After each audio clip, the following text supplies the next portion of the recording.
Hello guys, welcome back to the LaTeX tutorial series. In today's video, we are gonna learn about how to add images properly. We will cover how to add single images as well as multiple images in any formats like pixels or vector format. So it can be JPEG, PNG or it can be PDF and EPS. So in any format you can add, and I will teach you how to do that. And also we will see how to insert the figure positions properly inside your document. So let's begin and see how to do. So in section 1 we are gonna see how to add proper package to add our images. For that you have to use Graphicx package. So you just insert that one first. Now LaTeX can read your images in any format, and while we compile the LaTeX file, and it will give you the proper output. Once we add the Graphicx package, now we can add the environment about how to insert the figures inside the document. So as I said before, at first we are gonna see how to add single image. I will provide this code into the description also, so that you can copy paste when you see this video, because every time you don't need to remember or you don't need to memorize the code. What I do, I make a folder. In that folder I prepare the documents for figure or tables and sometimes equations.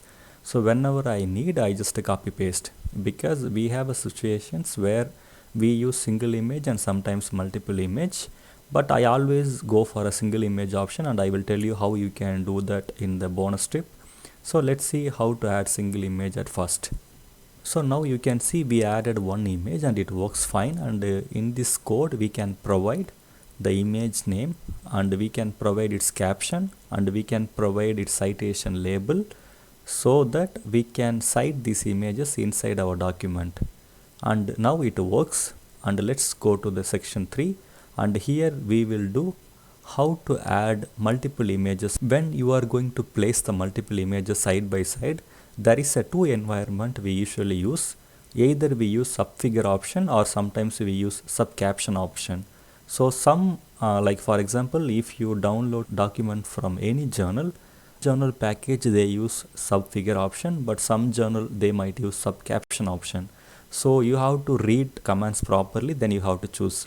But in this one we are gonna use subcaption option, and then we will do it. So for that you just use this package called subcaption, and then you just copy paste this code, the one I will provide in the description, and also I will explain. As you can see here, there are two options. One, we declare the main figure code, and then we are including a subfigure inside that main figure.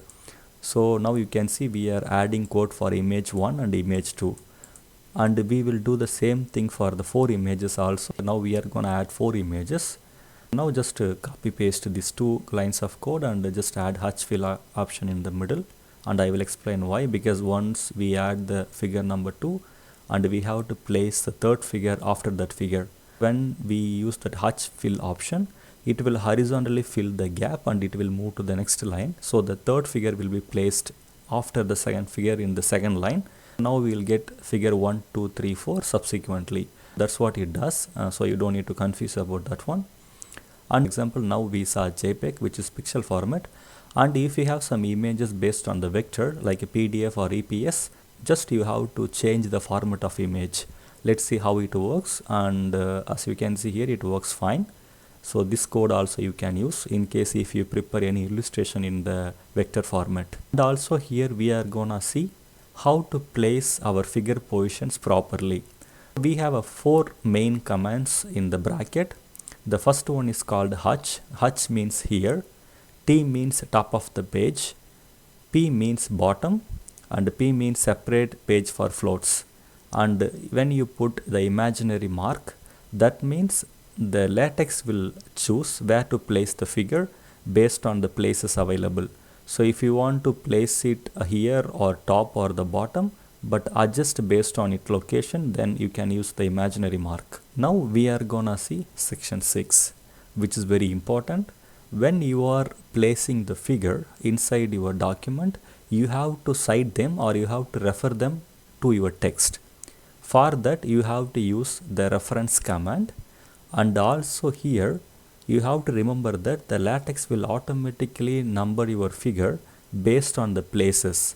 So wherever you place your figures, it will automatically choose figure number 1, then the figure number 2, then figure number 3.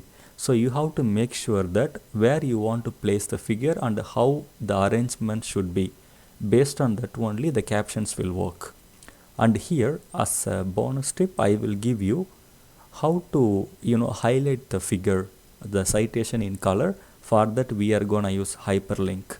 Here you can choose your own color and also you can use the color which is available already. Based on the color code you can give this command and it will show, like here you can see it's a blue color, and it will work clearly for any kinds of package you use from any journal. And I told you, like, I'm gonna give you some bonus tip. What I do all the time, I don't want to use multiple images because sometimes if the figure size are same, for example if I'm using 1080 like a rectangle image or the square image, all the images should be in the same size, so that if I place them in the multiple images it will give you some good layout.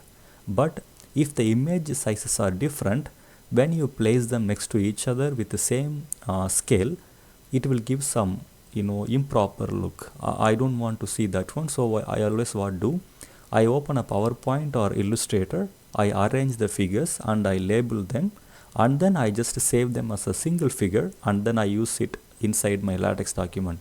That gives me more freedom to arrange the figures. In that case you don't need to use the subcaption or subfigure package.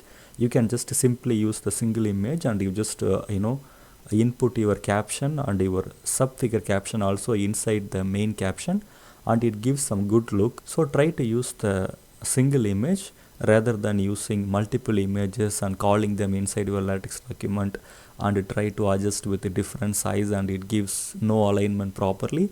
So that's my bonus tip, because all the time I do. Also it gives me do some marking, like if I want to highlight or some region and I have to highlight the text inside the images also, it helps me really a lot. So I always do as a single image, and that's my bonus tip for you, and you can use it if you like. So that's it. Now you know how to insert single image as well as multiple image, and also I taught you how you can add your captions, labels and position them correctly in the LaTeX. If you found this video helpful, don't forget to like and subscribe. Check the next video in our LaTeX tutorial series, and I am gonna post many videos in the upcoming days because I am planning to finish this whole series within this month. So let's get connected, and thank you so much and see you in the next video.